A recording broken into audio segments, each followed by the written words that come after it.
Vamos abrir nossa Bíblia na carta de Paulo aos Romanos. Romanos, capítulo 1.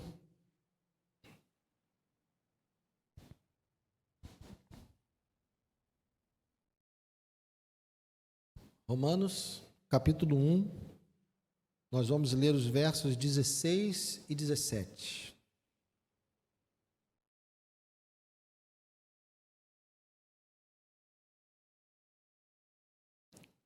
Romanos, capítulo 1, versos 16 e 17.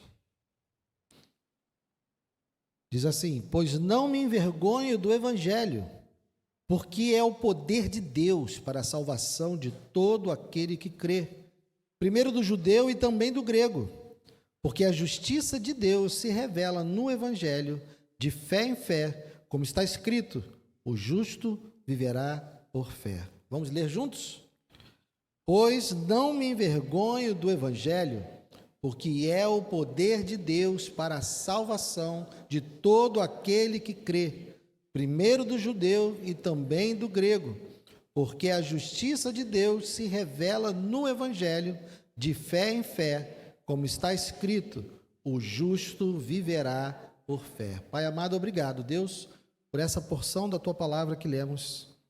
Que Teu Espírito esteja sobre nós, Senhor. Precisamos de Ti, confiamos em Ti. Nosso desejo, ó Deus, é ouvir a Tua palavra, ouvir a Tua instrução, ó Deus, e vivermos de acordo com ela. Então, ó Deus, que seja o Teu Espírito a ministrar nessa noite, que não seja eu, que não sejam as minhas ideias, que não sejam os meus pensamentos, mas que seja, ó Deus, uma palavra vinda de Ti, e que atinja o coração da Tua igreja nessa noite, para a glória do Teu nome, para que o Senhor seja exaltado, para que o Senhor seja proclamado e a Tua vontade seja feita entre nós. É o que nós Te pedimos, Senhor, e já Te agradecemos, no nome santo do Teu Filho amado Jesus. Amém. Pode sentar, queridos.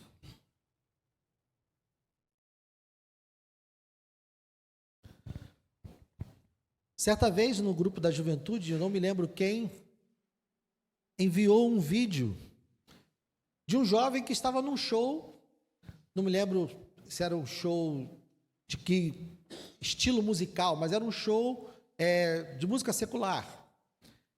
E no meio desse show, um jovem consegue subir lá no palco da banda e consegue pegar o microfone. O vocalista dá o microfone para ele, como se ele fosse cantar uma música da banda, como se ele fosse, interagir com a plateia em relação à banda, mas o jovem pegou o microfone e começou a falar do amor de Jesus, dizendo que Jesus amava todos ali, que Jesus tinha um plano para todos aqueles ali, e que o amor dele era incondicional, que o amor dele era para todos. E, claro, tomaram o microfone da mão do jovem, e quando colocaram essa mensagem, no grupo lá da juventude, a pergunta vem para mim sempre, E aí, Guilherme, o que você acha disso? E, irmãos, eu respondi, talvez, não sei se decepcionei, mas uma pregação que fala apenas do amor de Jesus não é a pregação do Evangelho completa. Porque, como eu já disse aqui algumas vezes, qualquer um vai ficar feliz de saber que é amado. Ah, Jesus te ama. Legal, eu também me amo. Então, nós iniciamos no domingo passado, e você está aqui à noite, pode pensar: pô, Guilherme, eu estava aqui domingo passado e você não iniciou nada. Eu comecei no domingo de manhã. Então, domingo de manhã, iniciamos uma série a respeito da única missão que Deus deu à igreja. A única tarefa, a única coisa que Jesus disse para nós fazermos, qual foi? Ide por todo mundo, por todas as nações, pregai o Evangelho, fazei discípulos. Foi a única ordem que ele deu. Então, se você quer pegar o começo dessa mensagem, vai lá no YouTube e procura a mensagem do domingo de manhã. Nós começamos a falar a respeito disso, num total de 9 sermões que nós vamos falar sobre essa missão. Então, na semana passada, um pequeno resumo, nós analisamos a grande comissão, nós analisamos o texto onde Jesus dá essa ordem. E nós vimos que Nesse texto nós encontramos o fundamento, o objetivo, o método e a garantia do evangelismo. Ali estão ensinados por Cristo o fundamento, o objetivo, o método e qual a garantia de nós praticarmos o evangelismo. Quando nós falamos em evangelismo, o que vem à nossa mente? Quando a gente fala de vamos fazer um evangelismo, o que vem na sua cabeça? Ir para a rua com os panfletos, né? E sair um grupo da igreja, né? Indo e entregando folhetos, ou talvez um culto na praça, um evento na praça, ocuparmos uma praça, colocarmos ali um grupo de louvor para tocar e pregarmos o evangelho. Nós vamos analisar, irmãos, o que é o evangelismo de acordo com as Escrituras. Hoje, o objetivo desse sermão, dentro dessa série, é nós entendermos o que é biblicamente evangelismo. O que é evangelismo? Não estamos falando de métodos, mas do conteúdo, do que é realmente. Nós vamos meditar hoje na pergunta: o que é o evangelismo bíblico?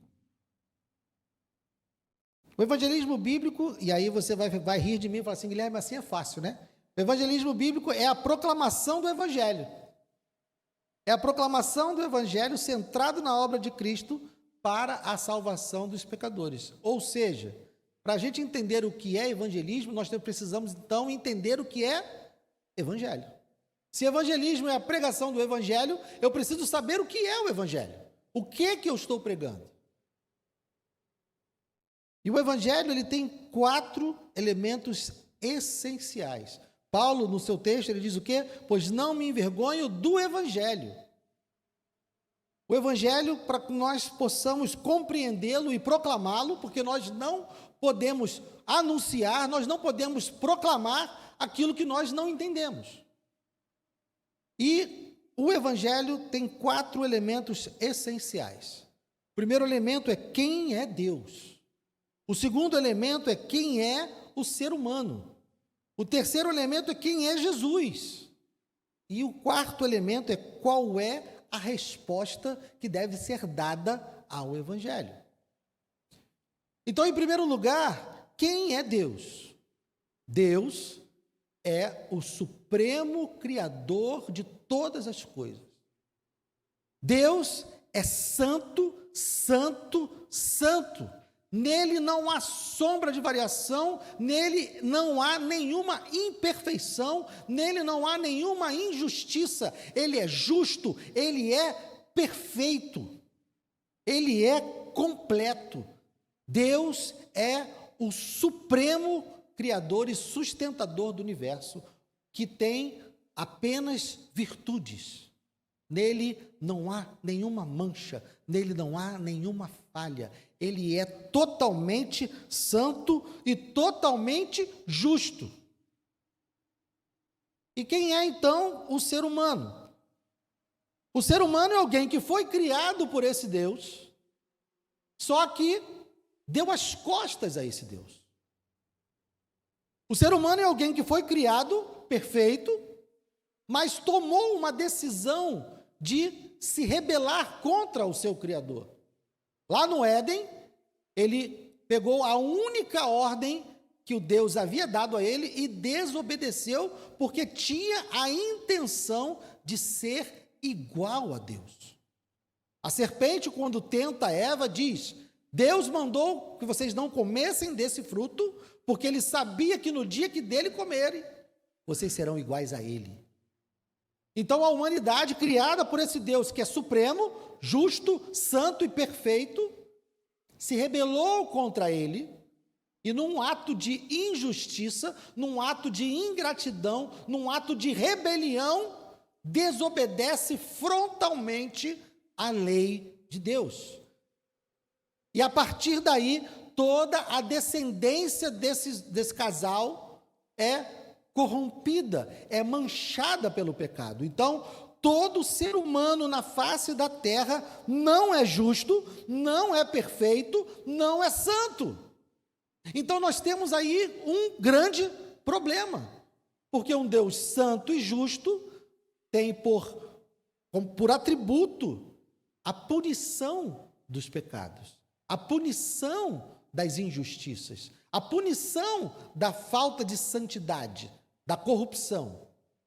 O Deus que é santo e todo-poderoso não pode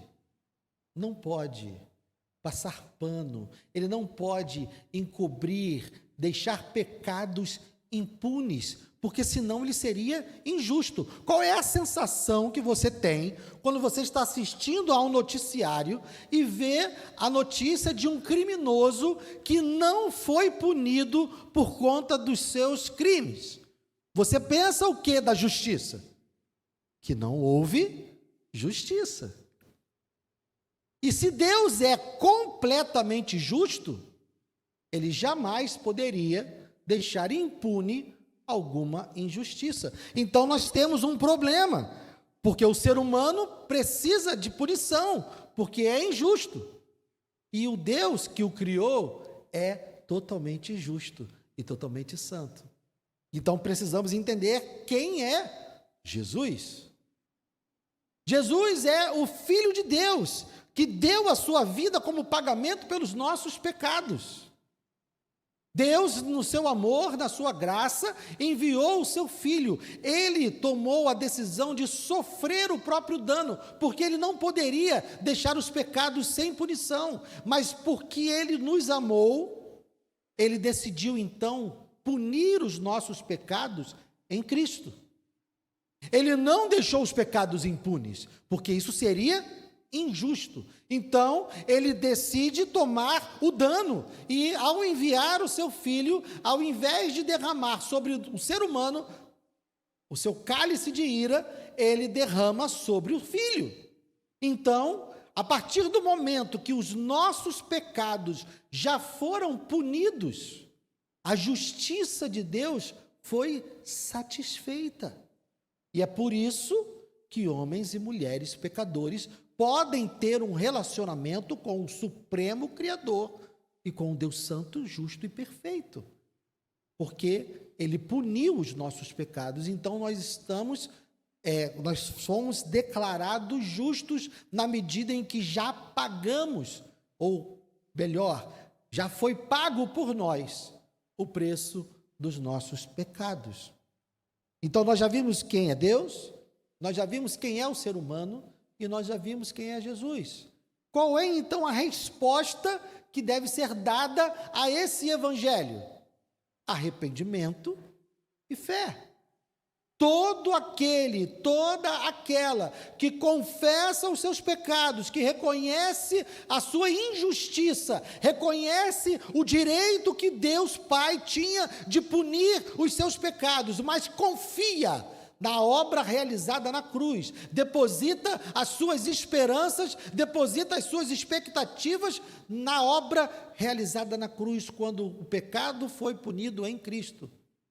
Todo homem e toda mulher pecadora que se arrepende dos seus pecados e confia na obra da cruz, tem os seus pecados perdoados e tem paz com Deus, está reconciliado. Que era inimigo, se torna não só amigo, mas filho, é adotado por Deus. Então o Deus Todo-Poderoso, que tinha o direito de punir o homem injusto, e não apenas o direito, mas também como atributo, o dever de punir o pecado, ele decide, pelo seu amor e pela sua graça, punir esse pecado no seu filho, para que pudesse ter paz com homens e mulheres pecadores. Compreenderam? É uma mensagem complicada? Esse é o Evangelho. Essa é a boa notícia. Então vamos ver o que Paulo está falando desse Evangelho. O Evangelho é isso. Quem é Deus? Quem é o homem? Quem é Jesus? E qual a resposta que se espera dele?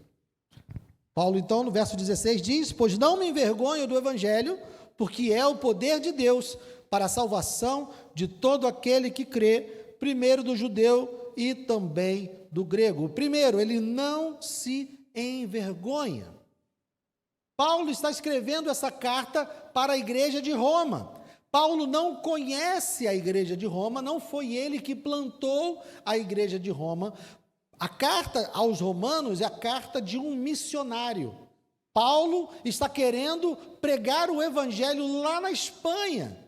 E por isso ele está pedindo para a igreja de Roma que seja a sua mantenedora, que ela o acolha e o envie para que ele seja missionário na Espanha. E para fazer esse pedido, ele então vai apresentar o evangelho que ele prega. Por quê? Porque eles não conhecem Paulo.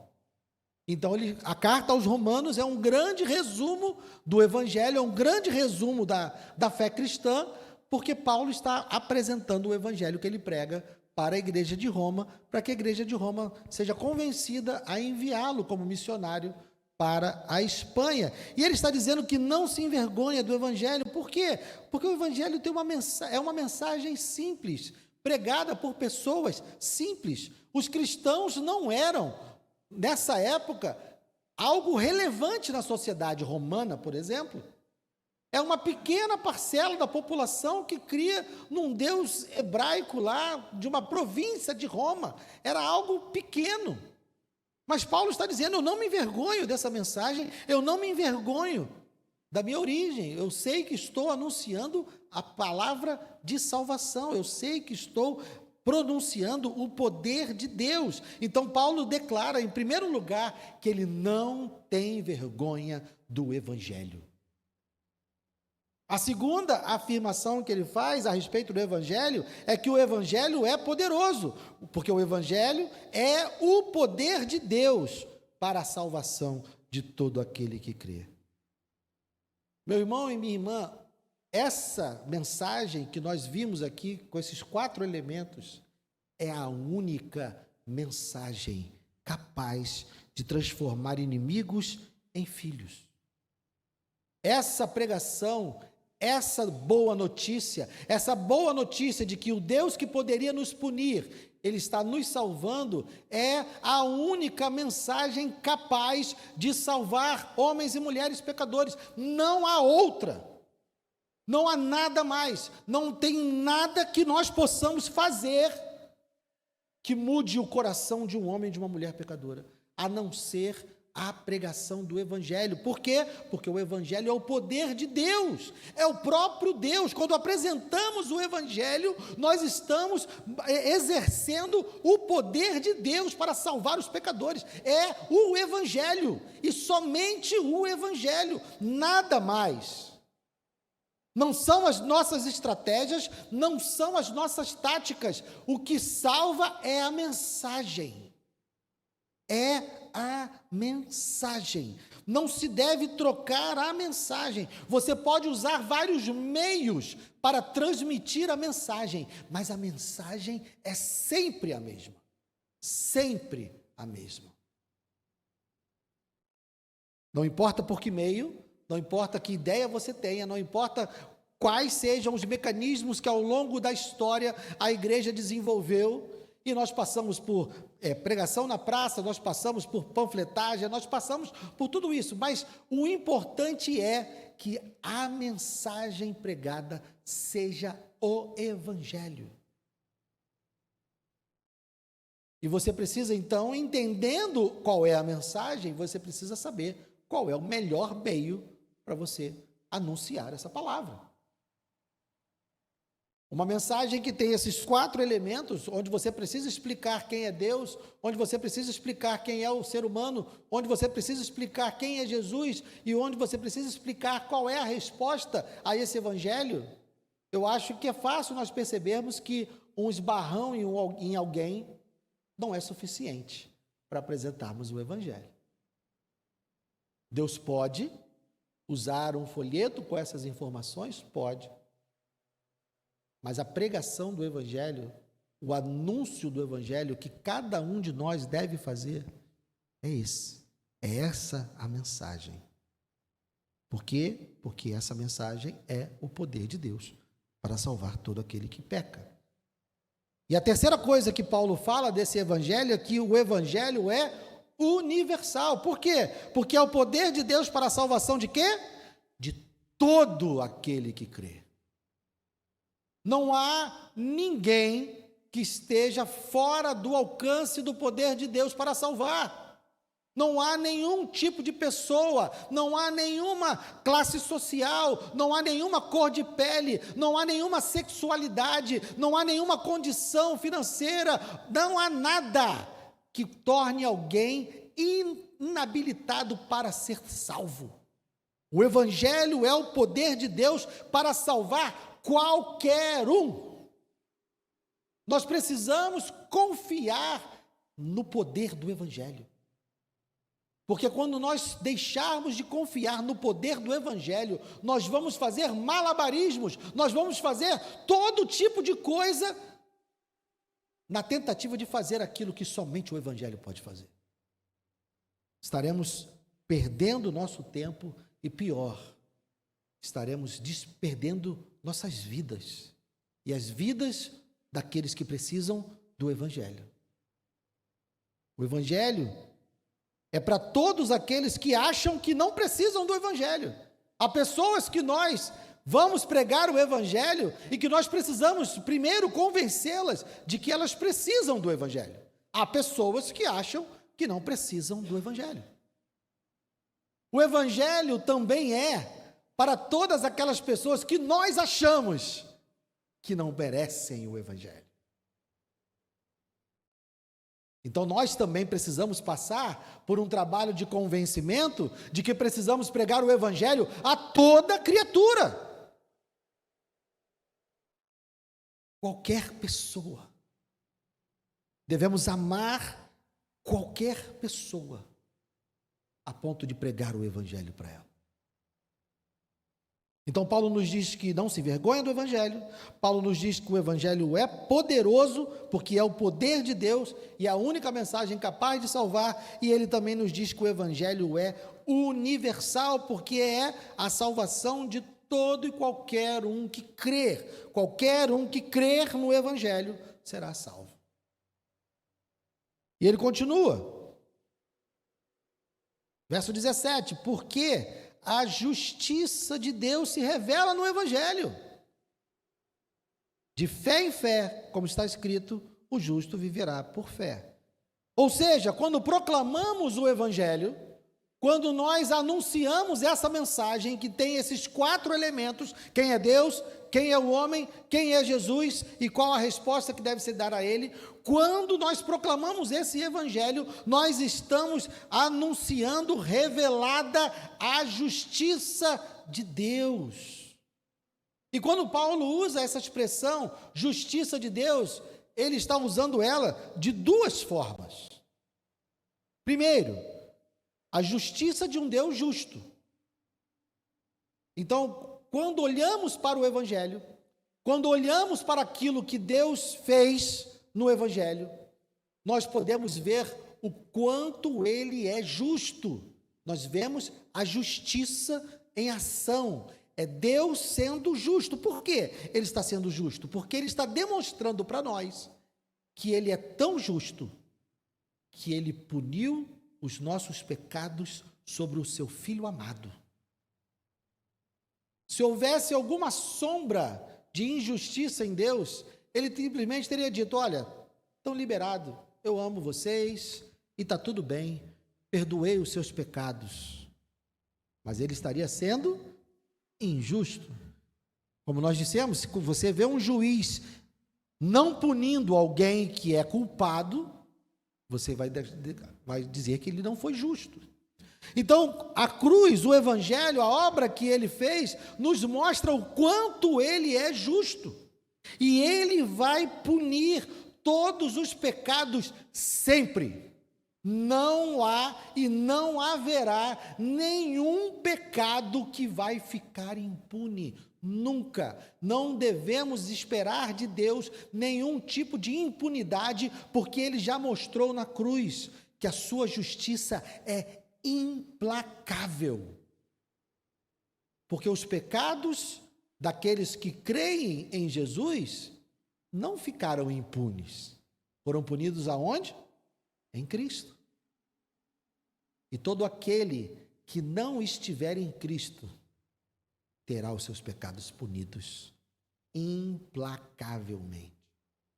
Então, quando olhamos para o Evangelho, nós vemos a justiça de um Deus completamente justo e que não deixará nenhum pecado impune, em nenhum momento, em nenhuma oportunidade. Os pecados de todos serão punidos, ou em Cristo, ou na própria pessoa. E qual o outro sentido de justiça de Deus? É a justiça que vem de Deus. A justiça que é dada por Deus. No Evangelho é revelada a justiça que Deus nos dá. Porque no momento em que Ele pune os nossos pecados em Cristo, Ele nos torna justos. Embora eu e você sejamos pecadores, embora eu e você não sejamos de fato justos, no momento em que todos os nossos pecados já foram pagos, já foram punidos, então Deus nos declara justos. Então todo aquele que crê no Senhor Jesus tem uma justiça chamada de imputada, é dada, é atribuída. Ele nos atribuiu justiça. E essa salvação, ela é pela fé. Porque a justiça de Deus se revela no Evangelho como? De fé em fé. Como está escrito, o justo viverá por fé. Deixe marcado aí Romanos e vamos dar um pulinho rapidamente em Gênesis capítulo 15. Gênesis capítulo 15, quase derrubo minha Bíblia, calma. Gênesis capítulo 15. Só para você ver que a salvação sempre foi pela fé. E sempre será pela fé. Gênesis capítulo 15, aliança de Deus com Abraão.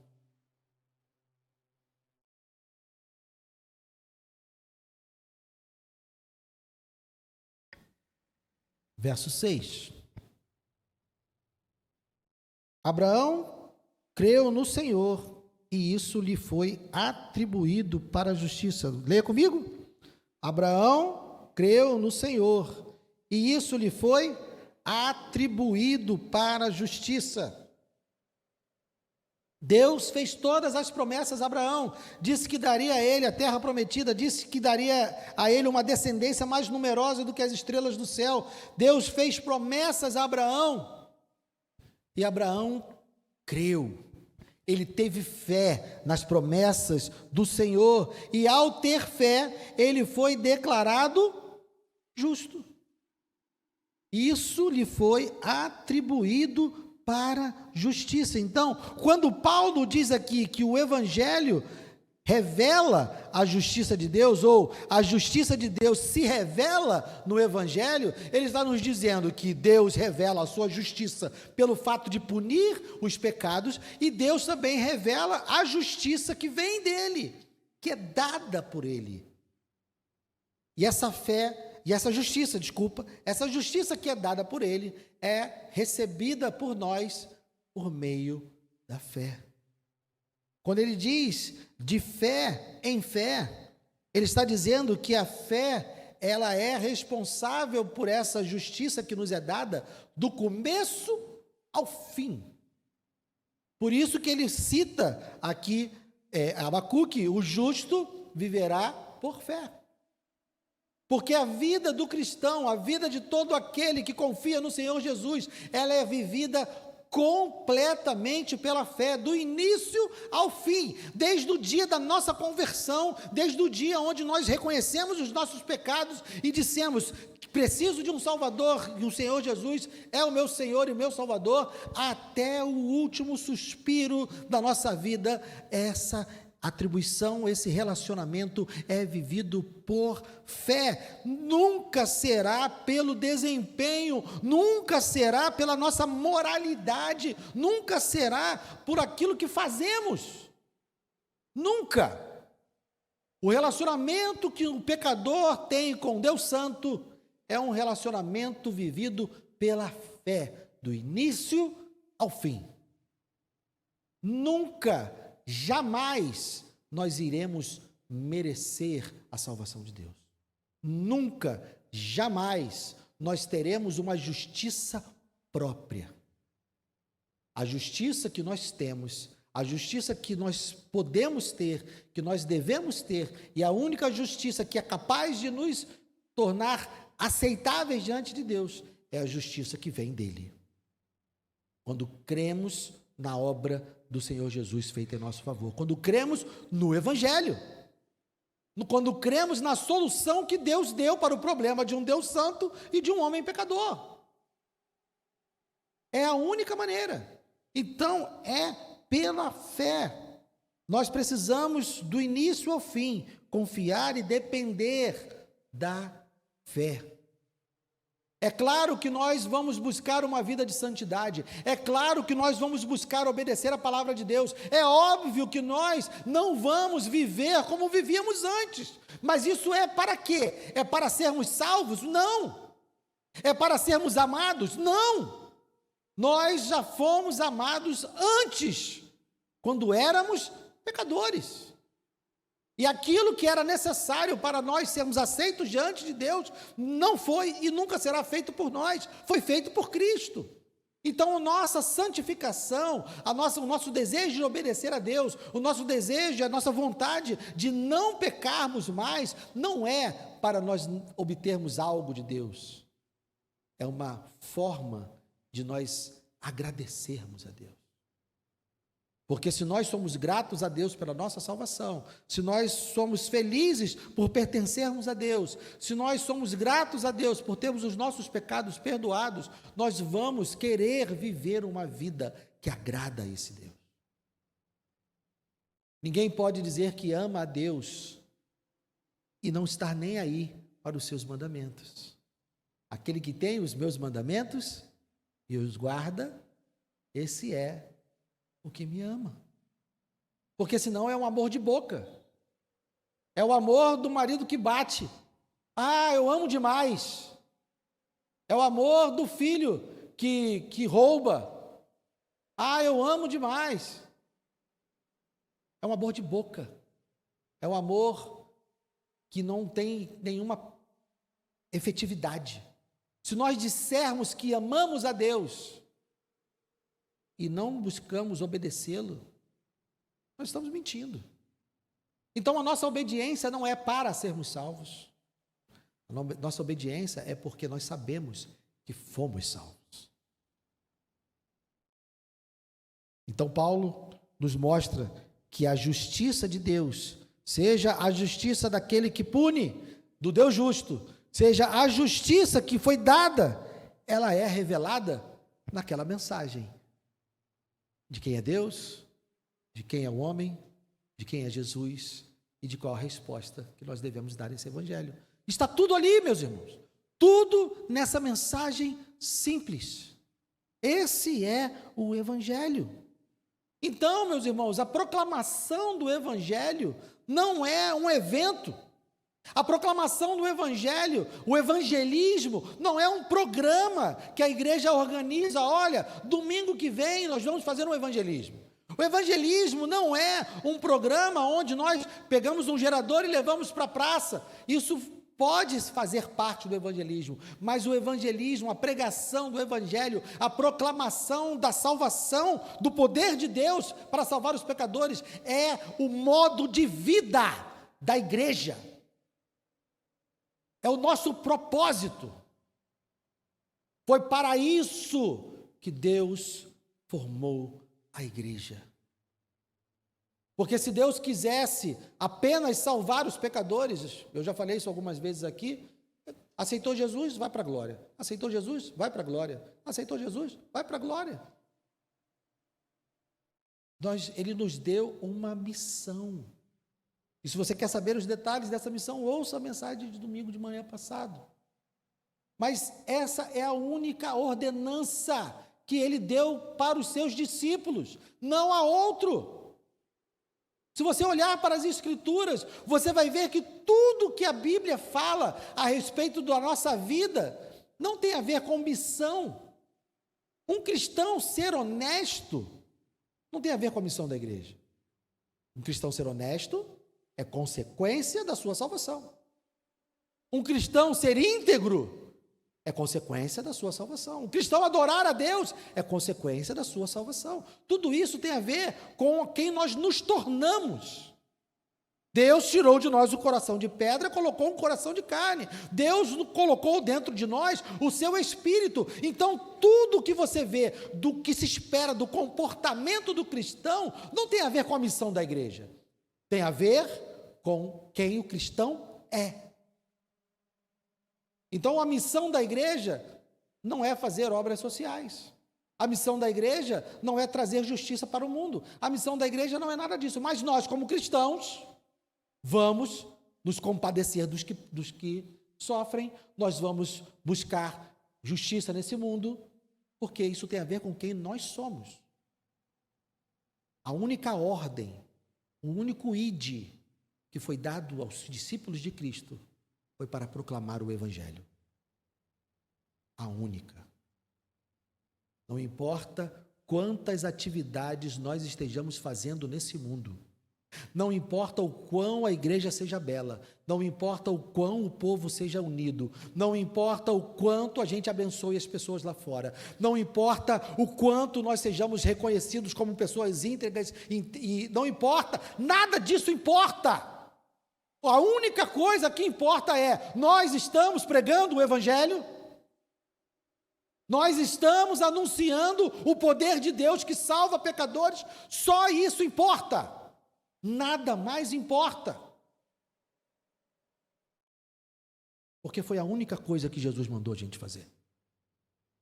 O resto tem a ver com quem a gente é. Se a igreja de Cristo, quem aqui é a igreja de Cristo? Porque é fácil a gente pensar na igreja como lá, né? A igreja não evangeliza, eu sempre falo isso, né? Quando alguém chega, poxa, Guilherme, mas essa igreja não faz evangelismo. Eu falei, você é a igreja, querido, você está evangelizando? Ah, essa igreja não faz isso, essa igreja não faz aquilo. Você é o quê, querido? Então faça. Lidere, comece. Falar é fácil. Em época de rede social, então, todo mundo sabe o que tem que ser feito em todas as áreas. O brasileiro virou especialista de tudo. Na rede social a gente opina sobre tudo. Eu não entendo nada de vacina, opino sobre vacina. Eu não entendo nada de economia, opino sobre economia. Tudo. É fácil. Sentado em casa, atrás do computador, escrevendo as palavrinhas lá. Falar que a igreja é isso, que a igreja é aquilo, que a igreja não faz isso, que a igreja não faz aquilo. O que nós estamos fazendo? De fato. De novo, a única ordem que Jesus deu à sua igreja, aos seus discípulos, foi: ide e pregai o Evangelho a toda criatura. Se nós estivermos fazendo qualquer coisa, não importa o quão lindo seja, o quão maravilhoso seja, não importa. Se nós não estivermos pregando o Evangelho, nós não estamos cumprindo a nossa missão. Eu dei o exemplo no domingo de manhã das Forças Armadas. Todo mundo brinca, né, que as Forças Armadas só pintam meio fio, né? Ah, as Forças Armadas, está lá, o meio fio está branquinho, todo mundo brinca. As Forças Armadas são algo que a gente não quer usar, gente. Porque o dia que a gente tiver que usar as Forças Armadas é porque a gente está com um problema sério. Nós estamos em guerra. As Forças Armadas foram formadas para a guerra. Dei o exemplo do seguro do carro. Ninguém reclama que pagou o seguro do carro e não usou. Poxa, eu não dei nenhuma batidinha esse mês. Paguei o seguro, nem usei. A gente reclama que não usa as Forças Armadas. Mas no dia que houver uma invasão, porque a gente quer que eles façam um monte de coisa, né? E eles fazem, tá, gente? O Exército está construindo pontes aí onde vários lugares não se constrói pontes. As Forças Armadas estão produzindo medicamentos que a indústria farmacêutica não quer produzir.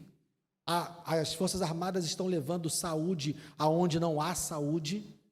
Existem coisas que as Forças Armadas estão fazendo.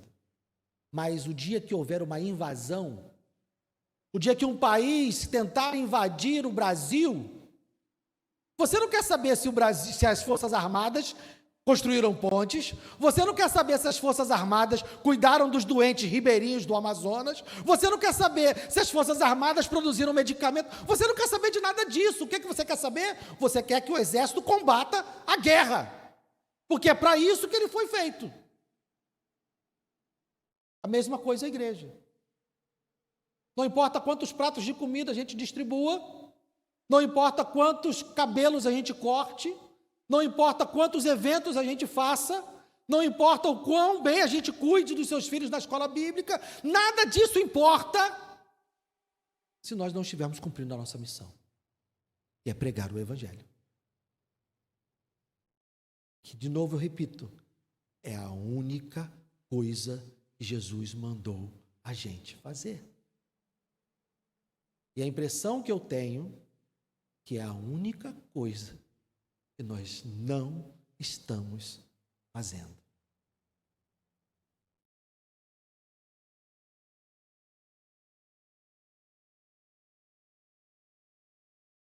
Meus irmãos, como eu disse no domingo pela manhã, se você sair daqui triste, eu falhei em entregar a mensagem. O que eu quero que você saia daqui é animado para passar a fazer, porque Deus está nos chamando para fazer a partir de hoje. Eu não quero que você saia daqui, e não é a intenção dessa mensagem, não é a intenção desse texto, que você saia daqui cabisbaixo, se sentindo o pior dos cristãos do mundo. Não é essa a intenção, porque se acontecer isso, nada vai mudar. O que é preciso é que nós realmente, tem razão, é arrependimento. Estou arrependido, não estou fazendo, Senhor, me perdoa. E fazer a partir de hoje. Comece. Faça algo. A mensagem do Evangelho está aí. Quem é Deus? Quem é o homem? Quem é Jesus? E qual é a resposta? É só isso. Nada mais. Porque a gente pode ficar preso. Quantos aqui já se sentiram incapazes de pregar o Evangelho? Quantos já se sentiram assim? Saiba que a mensagem do Evangelho é só essa. Você não precisa ter um profundo conhecimento teológico.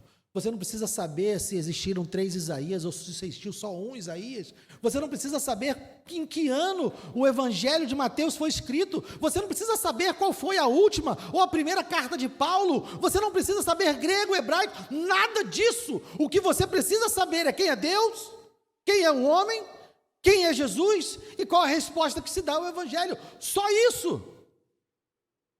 Esse é o poder de Deus.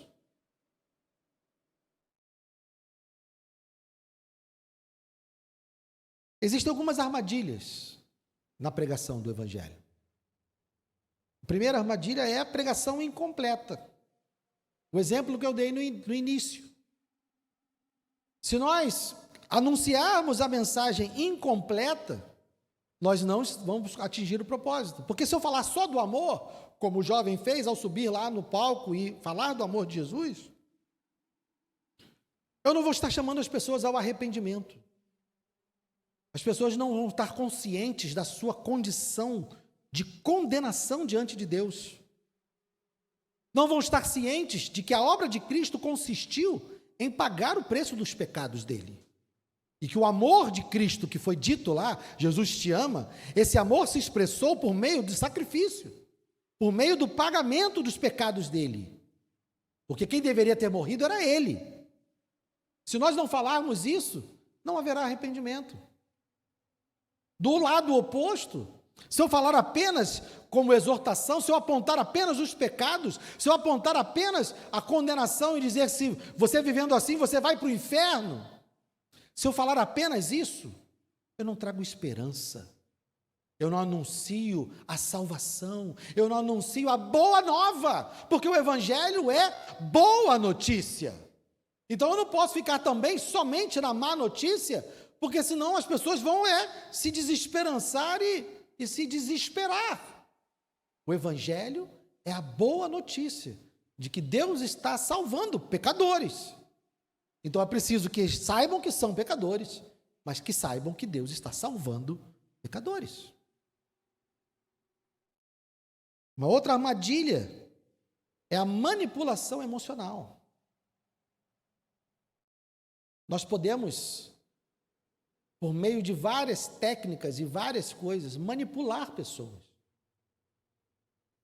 E fazer pessoas aderirem à nossa igreja sem conhecerem o Evangelho.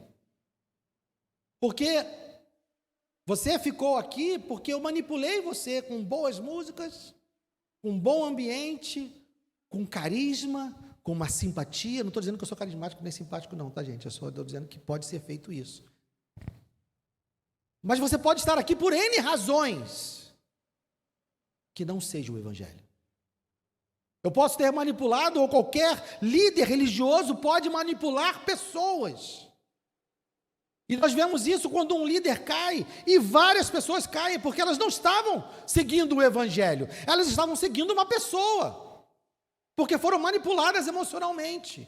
Então nós não fomos chamados para manipular emoções de ninguém, nós fomos chamados para anunciar o Evangelho, que é o poder de Deus para a salvação de todo aquele que crê. Então a primeira armadilha é uma mensagem incompleta, a segunda armadilha é a manipulação emocional. A terceira armadilha é nós termos um foco imediatista em achar que só porque eu anunciei o Evangelho hoje, todos aqueles que não são crentes aqui nessa noite vão se converter. E eu vou lá para o Instagram depois pegar uma foto e dizer 35 almas ganhas para Jesus, 40 almas ganhas para Jesus, 20 almas ganhas para Jesus, e a gente fazendo aquela contabilidade, num foco como se fosse uma produção, né? Uma linha de produção. Eu me lembro quando eu estava para ser ordenado, e eu conversei com o pastor Gilson, falei, pastor, será que eu devo ser pastor mesmo? Porque eu tenho tanto tempo de crente, e eu vou dizer, meus irmãos, eu não sei dizer nenhuma pessoa que tenha se convertido pela minha pregação. Eu não posso te apontar nenhum filho na fé. Nenhum. Apontar só, aquela pessoa ali foi eu que evangelizei, hoje ela é crente porque eu preguei para ela. Não tenho ninguém. O pastor Gilson falou para mim isso também, eu também não.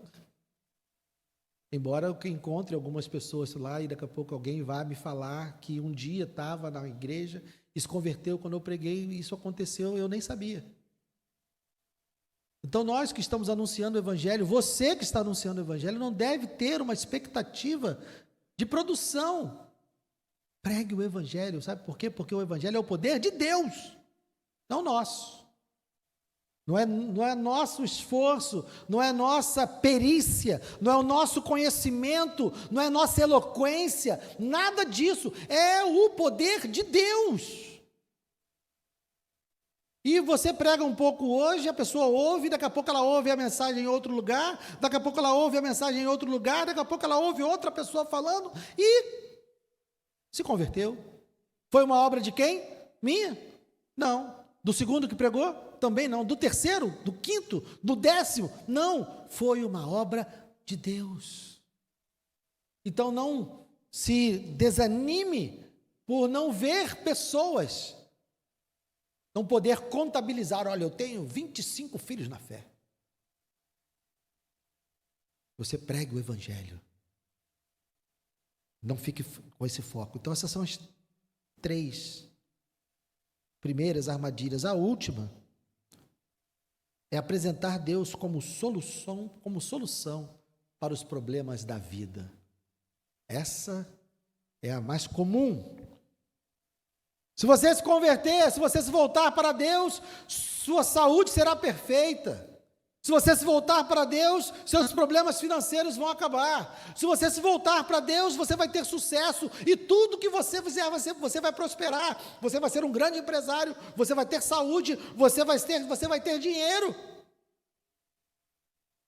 Coloca Deus como alguém que veio solucionar os problemas mundanos.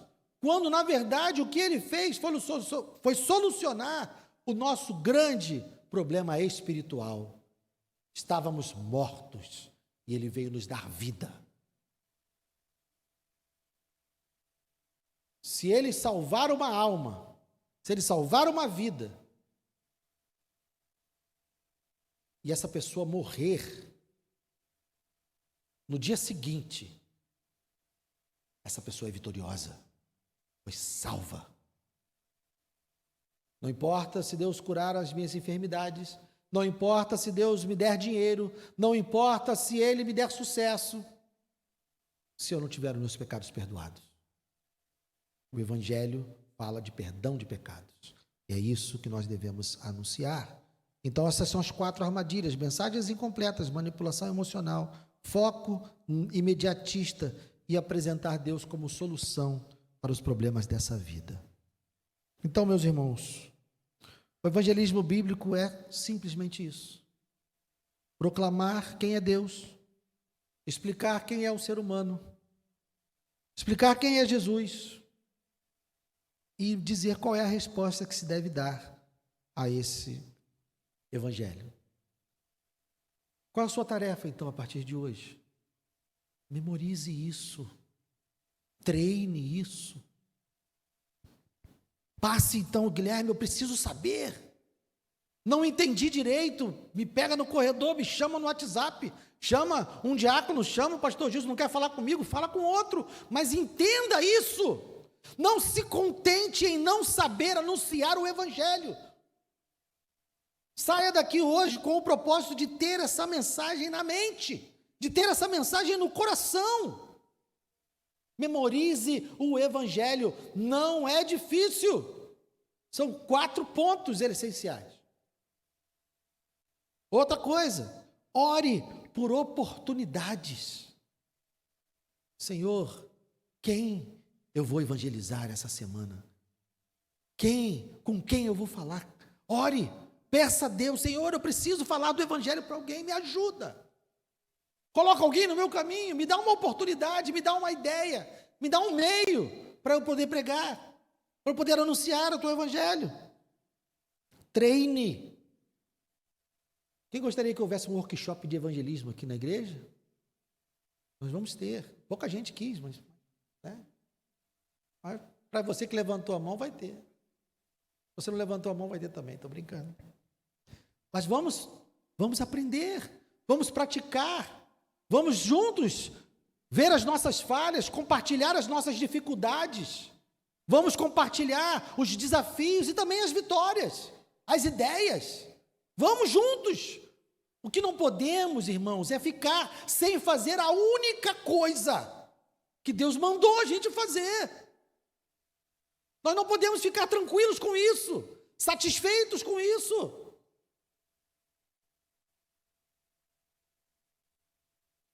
Eu queria passar um vídeo. Eu sei que eu estou um pouquinho atrasado, são 7h33, mas eu queria mostrar um vídeo para vocês.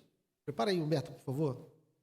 R.C. Sproul, um grande teólogo falecido, e ele tem para mim a melhor explanação do evangelho feita num vídeo de 7 minutos. E no vídeo de 7 minutos ele só fala uns 5, tá?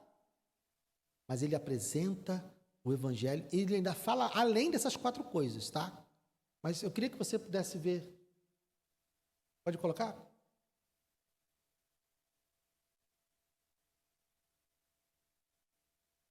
Está legendado, tá, gente? Não fiquem com raiva de mim. O Sproul é americano. E o vídeo foi legendado pelo Voltemos ao Evangelho. Pode colocar.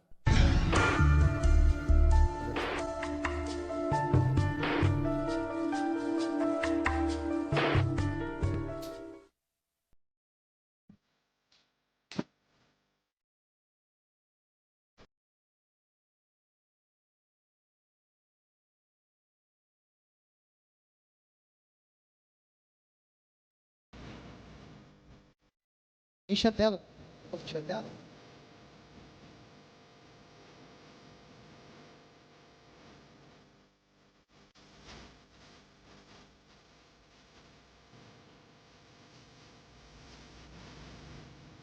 I don't know why God hasn't given us 5 Saviors or 15 religious ways to satisfy him? I don't know the answer to that. And let's just take a hypothetical situation. Suppose there is a God. Let's start with that supposition. Ele vai explicar quem é And Deus. suppose that God is altogether absolutely holy. And suppose that God, not out of any necessity within himself, but out of sheer love and graciousness, creates a world. And he inhabits this world with a vast array of animals and O plants. justo Criador, And then when he's finished, his crowning act of creation is a creature that he shapes in his and breathes into this creature his own breath and gives this creature preeminence over all, dominion over all, and gives him the task of mirroring and reflecting God's own holy. And God gratuitously heaps all kinds of benefits on this creature, but gives one restriction to this creature who says, you're not allowed to Além de touch Deus. or eat of this particular fruit. And as soon as God turns his back, suppose this creature, totally ungrateful, agora ele fala do ser humano, who quem é o ser owes humano? his creator everything, turns around and grasps for equality with his creator and openly, willfully defies the law of God. And God had told him, if you do this, you die. Now suppose right then God would have erased mankind from the earth. He would have been perfectly just to do it, wouldn't he? I said, but suppose God was so patient, so kind, that he said, I will cover this creature's nakedness, and I will provide a way of salvation for him, and I will promise to deliver this ungrateful sinner from this despot.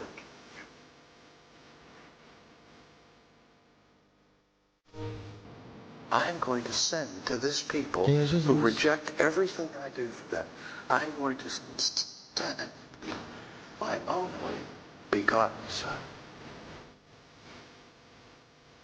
And I am going to take the sins of my people and transfer them to the back of my own Son, who's perfectly righteous and perfectly innocent. And then kill the Son. And God said, that's okay.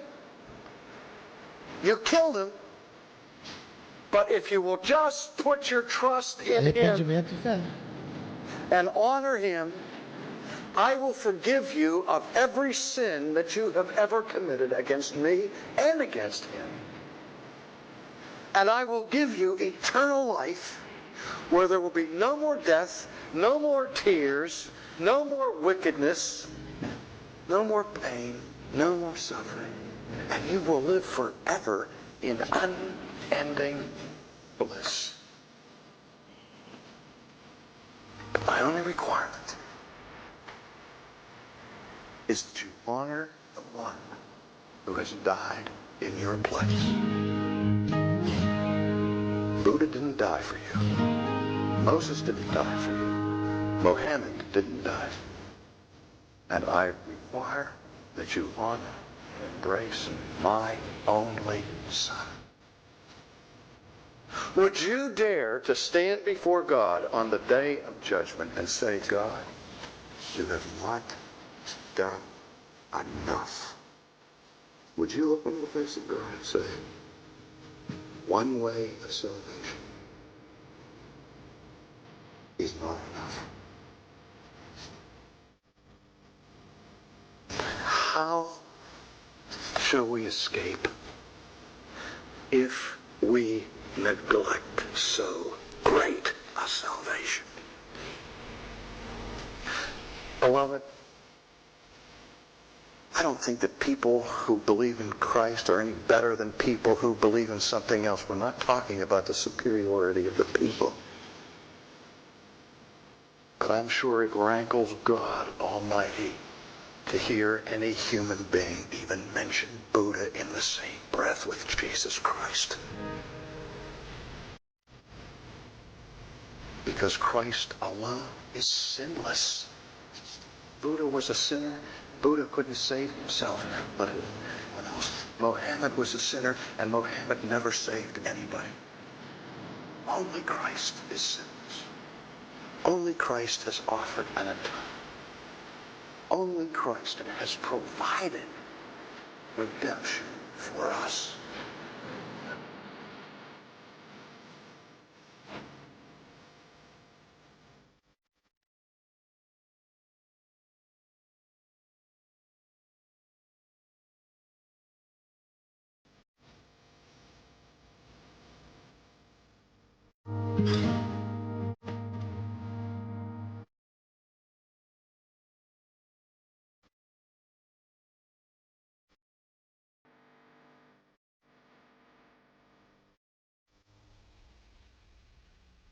Esse é o Evangelho.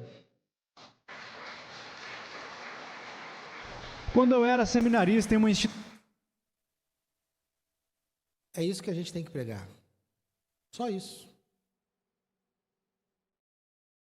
Se essa mensagem é o poder de Deus para salvar, para quem você precisa anunciar era hoje. Porque eu tenho certeza que cada um de nós aqui tem alguém que ama, que precisa do Evangelho. Então vamos fazer isso, gente. Como eu disse, não saia daqui cabisbaixo. Encare essa palavra como um chamamento de Deus para despertar. Que a gente possa despertar da nossa sonolência, que a gente possa despertar da nossa acomodação e fazer a vontade de Deus, porque você foi chamado para isso. Eu fui chamado para isso, cada um de nós foi chamado para isso. Então eu queria que você ficasse de pé, que a gente pudesse sair daqui cantando essa canção.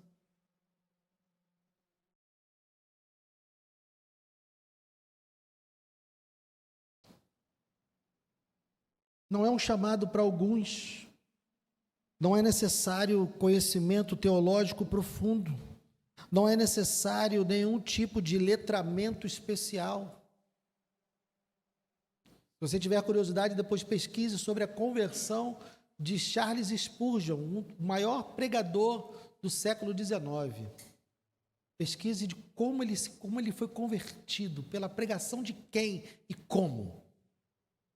E veja que é o poder de Deus que salva. Vamos cantar? Sai alegre mesmo, gente. Espero que eu não tenha sido tão rude a ponto de deixá-los tristes.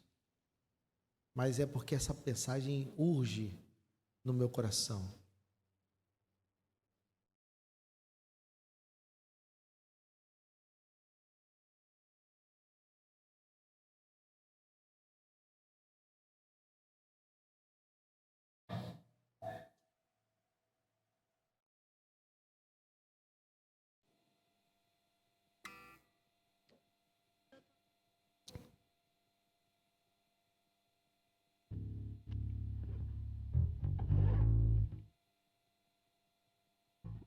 Peguei eles de surpresa, gente.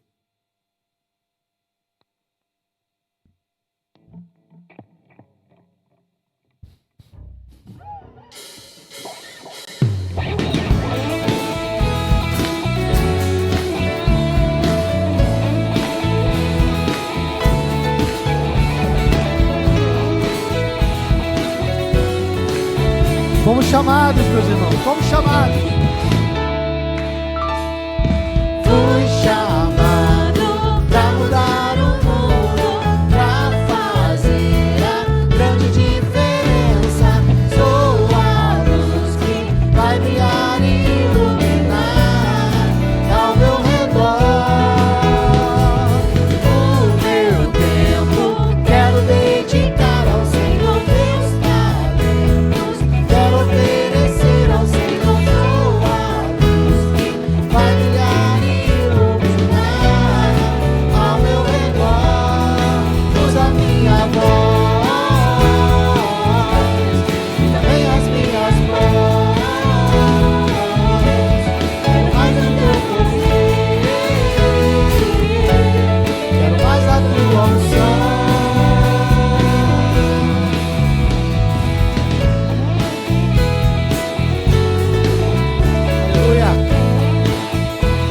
uma vez, fui chamado.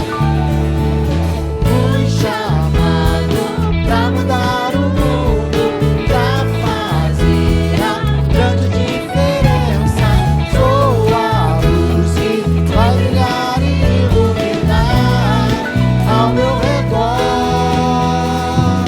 O meu tempo quero dedicar ao Senhor, meus talentos quero oferecer ao Senhor. Sou a luz que vai brilhar e iluminar ao meu redor. Usa minha voz e também as minhas mãos. Quero mais do teu poder, quero mais da tua unção. Eu vou pregar e proclamar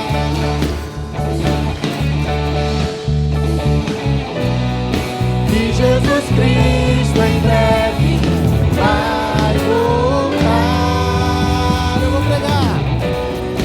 Eu vou pregar e proclamar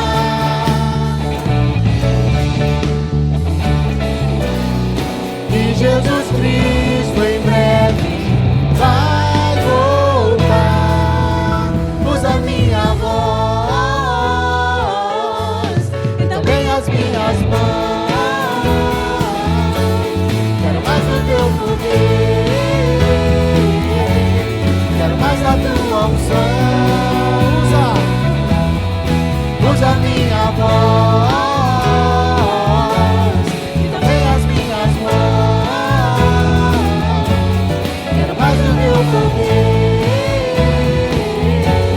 quero mais da tua unção. Aleluia! Oh Senhor, aviva-nos, ó Deus, aviva-nos, Senhor. Que cada um nessa noite, Deus, seja estimulado pelo teu Espírito. Te peço perdão, Senhor, se falhei ao animar o teu corpo, ao animar a tua igreja com a tua palavra, mas que o teu Espírito faça aquilo que eu não sou capaz de fazer, que é nos mover, que é nos fazer sair daqui cheios de energia, cheios do teu poder, cheios da tua unção, para pregarmos, Senhor, a tua palavra. Que o teu Espírito não nos deixe parados, acomodados, mas também que a culpa não seja usada pelo inimigo para nos paralisar. Todos os nossos pecados foram perdoados. Até mesmo a nossa inoperância até aqui foi perdoada. Nós encontramos em Ti total reconciliação. O Senhor não espera de nós mais, porque é impossível frustrar expectativas de quem é onisciente. O Senhor sabe as nossas limitações, os nossos pecados, as nossas incapacidades. O Senhor conhece cada uma delas. E não é conosco que o Senhor está contando, e nem é conosco que nós estamos contando. Nós contamos contigo, Senhor. Ajuda-nos, ajuda-nos. Move a tua igreja, não apenas a ICNV do Jardim Alvorada. Desperta a tua igreja, Senhor. Há tantos homens, mulheres, crianças perdidos, com fome, não fome de comida apenas, mas que precisam de salvação. Nós temos conhecimento do teu evangelho, que é a única mensagem que salva pecadores. Que essa mensagem não fique guardada nessa caixa de cimento que é esse prédio. Que essa mensagem não fique guardada numa caixa enterrada no chão. Que o teu povo saia e anuncie aos quatro ventos, aos quatro cantos, que Deus está salvando, que Deus está salvando pecadores. Obrigado, Senhor, por essa noite. Peço mais uma vez, Completa o que eu não fui capaz de pronunciar, de falar. E leva-nos em paz para os nossos lares, guardados por Ti, livres de qualquer acusação do diabo, livres de qualquer obstáculo que queira fazer algo diferente no nosso coração, que não seja anunciar alegremente a Tua palavra. Obrigado, Deus. Guarda-nos de todo mal, eu te peço, em nome de Jesus. Amém. Obrigado pela sua